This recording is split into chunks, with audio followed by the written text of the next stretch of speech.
দেখছেন কলকাতা টিভি। শুরু করছি সংবাদ সারাদিন। শুনানিতে ভুল তথ্য দিলে ভোটারের জেল জরিমানা সর্বোচ্চ 1 বছরের জেল, জরিমানা দুটি হতে পারে। ভুল তথ্য দেওয়ার অপরাধে হতে পারে ফৌজদারি মামলাও। আগামীকাল রাজ্যে শুরু হচ্ছে ভোটারদের শুনানি। সত্যসুন্দর ভট্টাচার্য রয়েছেন ফোন লাইনে। সত্যসুন্দর, ভুল তথ্য দিলে নির্বাচন কমিশনের তরফে কি কড়া পদক্ষেপ নেওয়া হবে ওই ভোটারের জন্য? দেখো, আগামীকাল থেকেই শুরু হচ্ছে শুনানি প্রক্রিয়া। এসআইআর এর শুনানি যথেষ্ট গুরুত্বপূর্ণ এবং সেখানে যে সমস্ত ভোটারদের কাছে নোটিশ দেওয়া হয়েছে তারা শুনানিতে যাবে।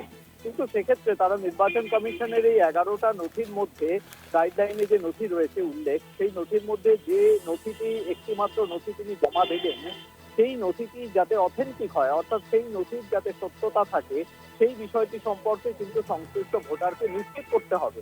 তার কারণ হলো, সরাসরি কমিশন মনে করছে বা কমিশন জানাচ্ছে যে যদি কোনোভাবেই কোনো ভুয়ো নথি বা ভুয়ো তথ্য জমা দেওয়া হয়, ইআরও এইআরও যে শুনানিতে উপস্থিত থাকছেন, যেখানে মাইক্রো অবজারভার গোটা বিষয়টি নজরদারি করছেন, তাহলে কিন্তু পরবর্তীতে তার বিরুদ্ধে কিন্তু যে পিপলস রিপ্রেজেন্টেশন অ্যাক্ট রয়েছে, জনপ্রতিনিধিত্ব আইনের 31 নম্বর ধারা অনুযায়ী তার বিরুদ্ধে আইনানুগ ব্যবস্থা নেওয়া হবে। সেক্ষেত্রে 1 বছরের জেল বা জরিমানা এরকম তার কিন্তু সংস্থান রয়েছে সেই সেকশন।